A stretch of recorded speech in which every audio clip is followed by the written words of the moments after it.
What's up guys, Eric here from Techisode TV. Before this video starts, if you guys are looking for all of the brand new functionality in the S Pen, that is in its own dedicated video. You can check that out by clicking the card above or the link in the description.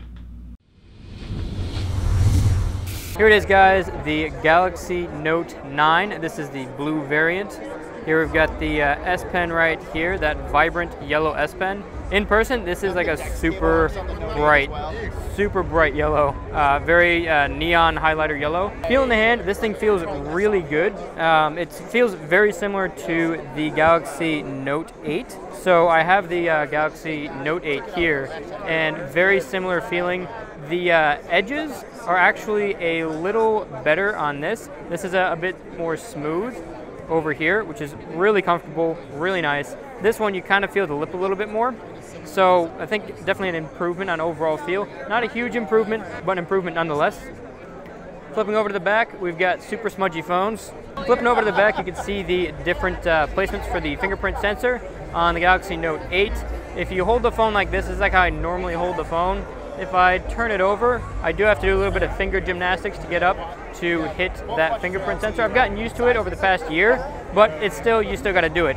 On the Galaxy Note 9, so this is my kind of normal holding place. If I turn it over, my finger can just reach. Now, I don't have the biggest hands in the world. I also don't have the smallest hands in the world. So I just call them average size hands. So if you've got average size hands, you shouldn't have any problem reaching the fingerprint sensor with normal use without having to do a bunch of finger gymnastics.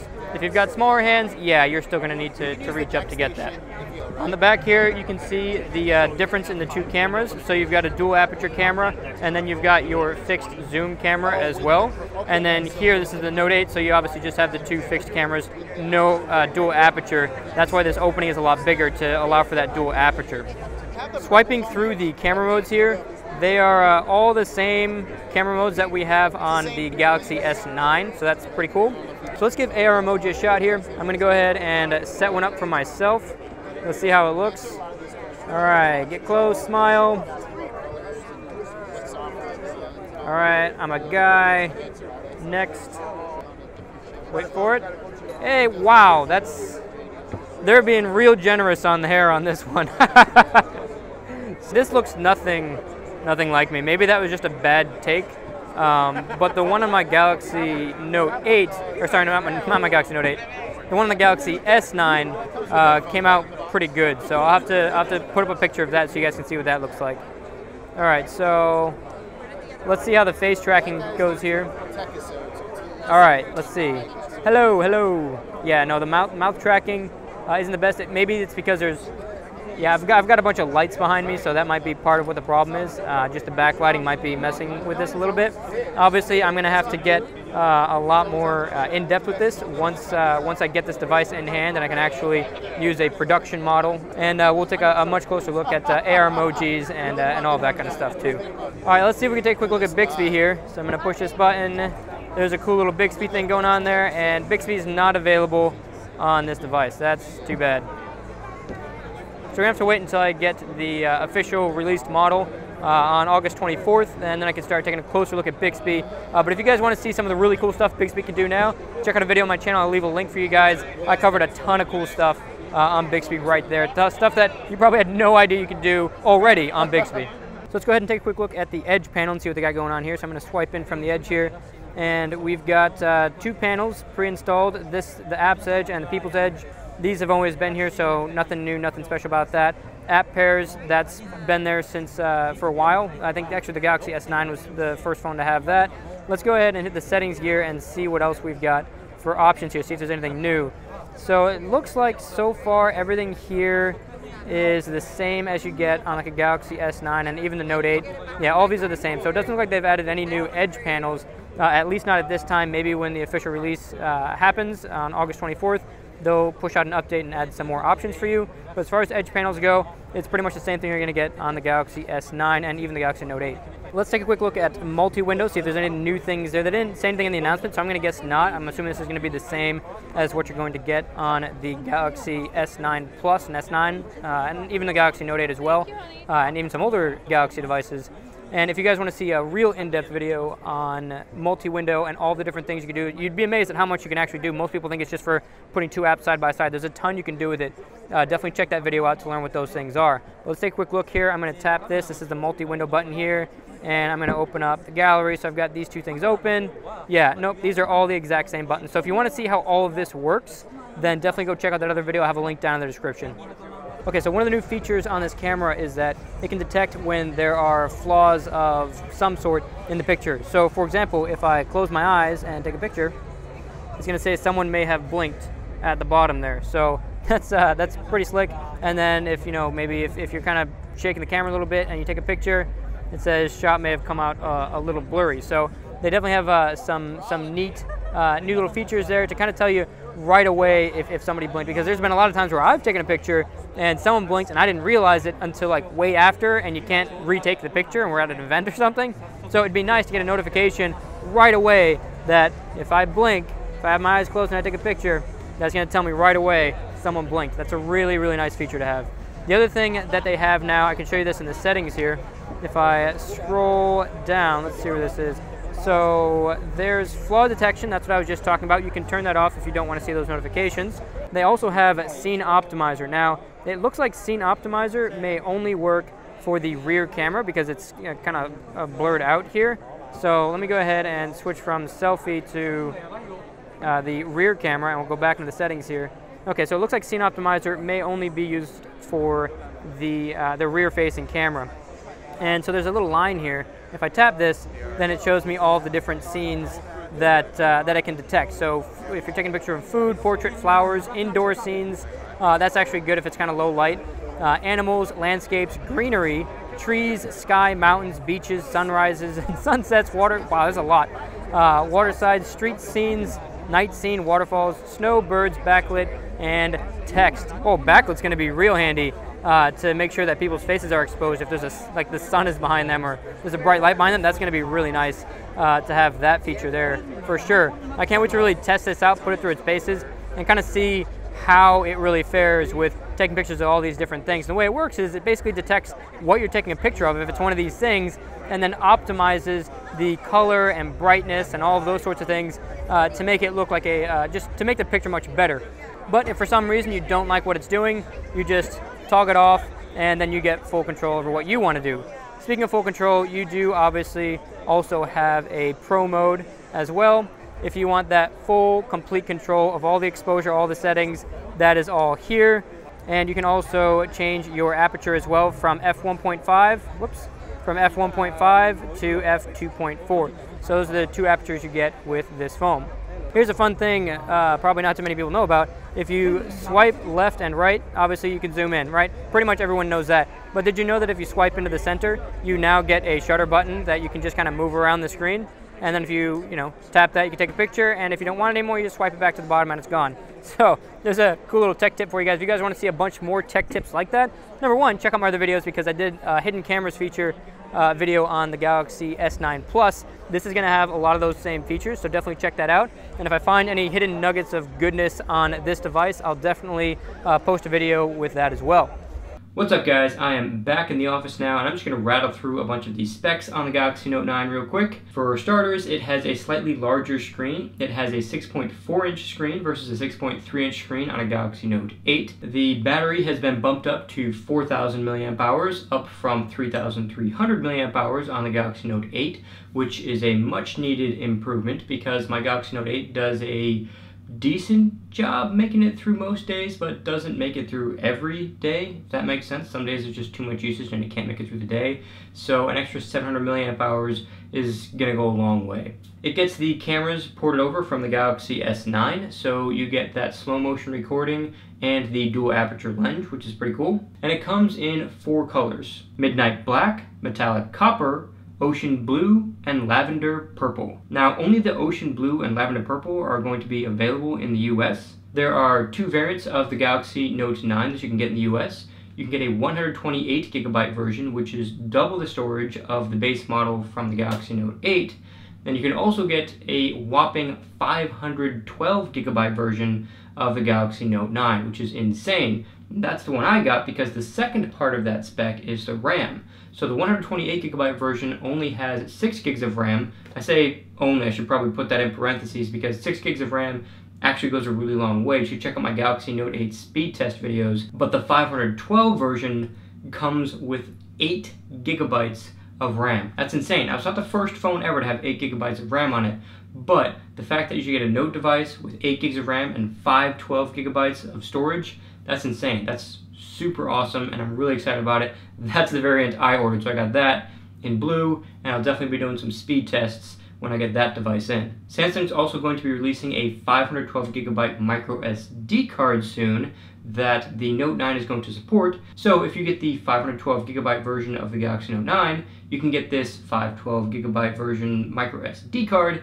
put that in the Note 9, and you can get a whopping 1 terabyte of storage space on a smartphone. That's incredible. That's so much storage. My Surface Book 2 that I do a lot of editing on only has 256 gigs of storage, and that is perfectly fine for me. So that's crazy that I'm gonna have that much on a phone, more than any of the laptops that I have, which is pretty awesome. We do retain the 3.5mm headphone jack again, which is awesome. We've got that for 1 more year, and we now have dual speakers tuned by AKG.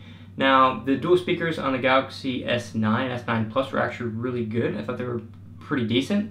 And so we're basically going to be getting the same speakers over to the Galaxy Note 9. Compared to the Note 8, it's a huge difference. If you listen to speakers on a Note 8 to an S9 or S9 Plus, big difference, really big difference, huge improvement. So we're going to get that awesome improvement on the Galaxy Note 9. So thumbs up for that. Samsung's also added a new cooling system. They call it water carbon cooling. My understanding is that there's a carbon plate in there, but the significance is that it gets 21% cooler than the Galaxy Note 8, which is actually really significant because the hotter your device gets, the CPU throttles back so it doesn't damage anything, and then you get less performance. So the cooler you can keep your processor, the longer you can keep it cooler, the more performance you're going to get out of your device. So if you have a long gaming session, say on Fortnite, then that extra cooling is going to come in really handy. The Galaxy Note 9 is going to launch with Android 8.1, and I wouldn't expect to see Android 9 on the Galaxy Note 9 until probably early next year. Samsung's usually really slow with their updates, so I'd guess that that's going to take a while to get on there. Before we talk about this next feature, I gotta give a huge shout out to Greg from Greggles TV. He was a huge help in getting some of the footage you guys are about to see. He's actually the only reason I got into a special event to be able to get this footage. So huge thanks to him. Definitely go check out his channel, Greggles TV. I'll have a link down in the description. He uploads 2 videos a day. So if you want to really stay up to date on the latest tech and the latest news, definitely check out his channel. That guy uploads like crazy. I don't know how he does it, how he manages to upload that often, but he does it. So props to him for that. And again, huge thanks to him for helping me be able to get this footage that you're about to see. This last feature is that you can now use Samsung DeX with the Note 9 using just a USB-C to HDMI adapter. Now, on top of that, it's any USB-C to HDMI adapter. There is nothing proprietary about it. It is a standard adapter using standard protocol, so you can hop on Amazon, find an inexpensive one, and that one's going to work with the Galaxy Note 9. Now, before the Note 9, you'd need to either use a DeX station or a DeX pad in order to get this same experience. For those of you that don't know what DeX is, it's the ability to plug a Samsung device into a monitor or TV and use it like a desktop computer.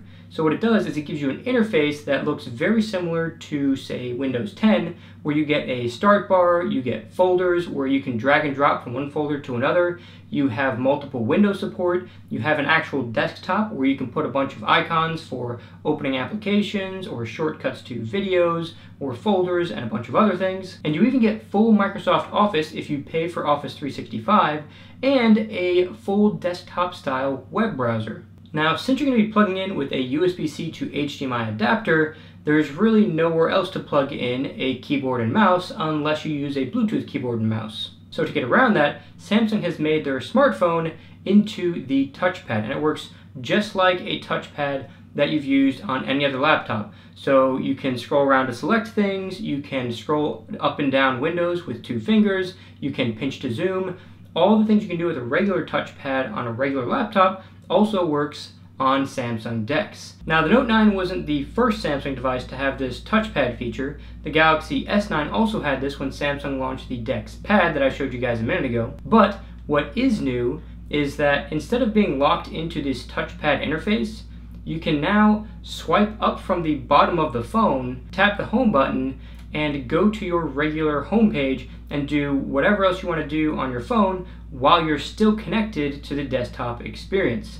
This is awesome if you want to send a quick text and it would be faster sending it by just picking up the phone and sending a text, or you need to take a picture of something really quick, or there's just something you need to do on your phone that's easier to do by picking up the phone and doing it through an application there versus using it on the desktop experience. That's a great way to do that, and it's an awesome new feature. You also get a keyboard with the touchpad, so if you tap on something where you need to enter text, a keyboard will automatically pop up for you to enter text in. And if you don't want to enter text in landscape mode, you can just turn the phone into portrait mode and the keyboard will slide around into portrait mode for you so you can type that way. Now, if you really want to use a keyboard and mouse and you don't have a Bluetooth keyboard and mouse, so you got something that you need to plug in, you can get a USB-C hub, and that will also work with DeX. So you'll have an HDMI port on the hub that goes to your monitor, and you'll have 1 or 2 USB ports that you can plug your keyboard and mouse into. Alternatively, you can also plug in an external hard drive if you need to do that. Now, there are some limitations to using DeX without one of the traditional docks. The first is that you can only open up 5 windows at a time, which won't be a big deal for most people, but I know that some people are going to want more than just 5 windows open. Comparatively speaking, if you plugged into a traditional DeX dock, then you'd be able to get up to 20 windows open at the same time. The second limitation is that using just a USB-C to HDMI adapter limits your resolution on the monitor to 720p versus the 1080 that you'd get if you used a traditional DeX dock. The other thing you're sacrificing is the ability to charge your Galaxy Note 9. Unless, of course, you have a wireless charging pad, then you can also charge your phone while using the DeX experience. Now for the price. The 128GB version retails for $1,000, and the 512GB version retails for a whopping $1,250. So with the specs and the price out of the way, the question remains, is it worth the upgrade? And to that, I've got to say, it depends. If you're talking about upgrading from a Galaxy Note 8, then it's going to depend heavily on if you think you're going to use the new Bluetooth functionality on the S Pen. And as I mentioned earlier, I have a separate video that highlights all the new features on the S Pen, so definitely go check that out if you're on the fence about it. But you also got to weigh how important that better camera is. Now, don't get me wrong, the Galaxy Note 8's camera is phenomenal. I've taken some super incredible pictures on the Note 8's camera, so it's by no means a bad camera. But if you want to get that ultra slow motion or that dual aperture for better low light pictures, then yeah, maybe you'd be interested in trading up to a Galaxy Note 9. The last 2 key things are the fact that you get 700 more milliamp hours in the battery and the ability to use DeX by just using a USB-C to HDMI adapter. So if you look at all of those new features and you think to yourself, yeah, that's kind of cool, then no. The Galaxy Note 9 is not the phone to upgrade to, especially if you have a Galaxy Note 8. Galaxy Note 8 is a phenomenal phone, and it'll be worth just waiting for the Galaxy Note 10, where Samsung is rumored to be doing some really big updates. Think design refresh, in-screen fingerprint sensor, perhaps a front-facing camera that's actually behind the screen, and maybe even some awesome camera improvements. On the flip side, if you look at that group of features and you say, wow, that sounds really cool, I'm going to use that Bluetooth S Pen thing all the time, and I use DeX a lot, and I always wished it was more portable, so getting that adapter, that's really important to me because I use DeX for business, which some people actually do, and maybe you've got little kids, and that super slow motion is going to be really cool for filming your little kids doing things like playing in the water and that kind of stuff. So if you think all of those things are really awesome, and you can afford the steep price tag, then yeah, the Galaxy Note 9 I think is going to be an absolutely phenomenal device from my initial impressions on it. And I'd say, yeah, it'd probably be worth the upgrade for you. Either way, let me know what you guys think in the comments below. Do you think the Galaxy Note 9 is absolutely worth the upgrade and totally worth the price tag? Or do you think it's absolutely not worth upgrading and you're just going to stick with your Galaxy Note 8 or other device that you currently have? That's it for this initial Note 9 coverage. Don't forget to like the video if you liked it, share it if you loved it, and subscribe to see all of my upcoming Galaxy Note 9 and Galaxy Watch coverage. And don't forget to hit that notification bell so you can be the first to know when a new video drops. That's it for this episode. I'll catch you guys in the next one.